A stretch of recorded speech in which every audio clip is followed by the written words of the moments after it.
गर्व है कि हमारे देश की सेना शौर्य वीरता के साथ दुनिया में अपना शौर्य दिखाया है। भारत के 140 करोड़ लोग भारत की सेना पर गर्व करते हैं। भारत हमेशा शांति के लिए देश रहा है, बौद्ध की धरती रहा है और हमेशा हमने दुनिया को शांति का संदेश दिया है। लेकिन अगर कोई देश उस देश में के संरक्षण देने वाले सत्ता के लोग अगर भारत में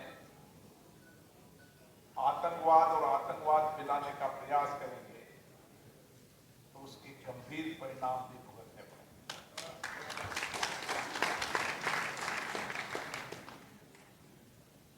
और आपने देखा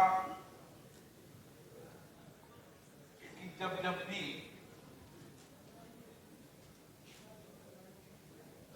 पड़ोसी देश के समर्पित लोगों ने आतंक फैलाकर दहशत करने का काम किया, हमारे निर्दोष लोगों की हत्या की,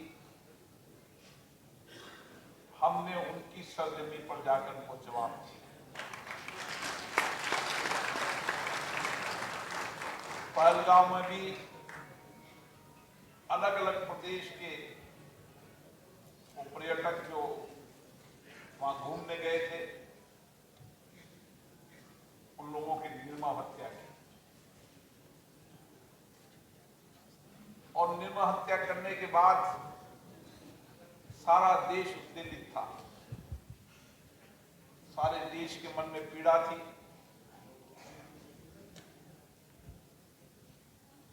भारत के प्रधानमंत्री जी देश की भावनाओं को समझते और उन्होंने पटना की धरती पर कहा था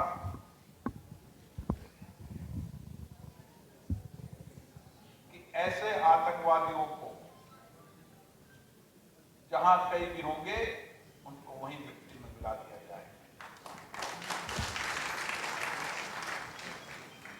और भारत की सेना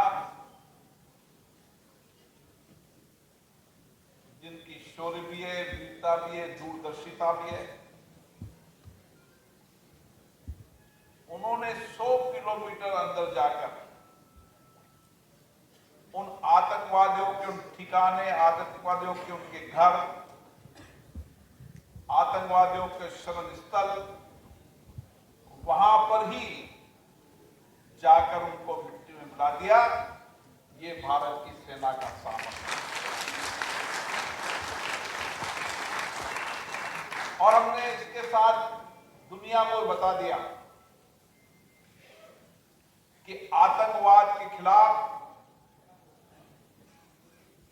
भारत कड़ी कार्रवाई भी करेगा, निर्णायक कार्रवाई भी करेगा। और दुनिया को भी कहा कि आतंकवाद के खिलाफ हमें सामूहिक प्रयास करना चाहिए कि आतंकवाद किसी भी देश में आतंकवाद की गतिविधियां न हो, आतंकवाद से किसी निर्दोष लोगों की हत्या न हो, उसके लिए एक सामूहिक नीति बनना चाहिए। भारत ने स्पष्ट नीति बनाई कि जब भी आतंकवाद या आतंकवाद की कोई भी घटना होगी, उसका जवाब उस देश को जो संरक्षण देता है उस देश में ही जाकर दिया जाएगा। मुझे लगता है कि धीरे धीरे दुनिया के देश भी इसी विचार का सोच रहे हैं और इसीलिए भारत ने जो नीति बनाई है, आने वाले समय के अंदर दुनिया भी उसी देश की नीति पे चलेंगे और अपने अपने देश में अगर आतंकवाद होगा तो आतंकवाद करने वालों वाले देश में वैसी ही कार्रवाई होगी, तब दुनिया के अंदर आतंकवाद समाप्त होगा।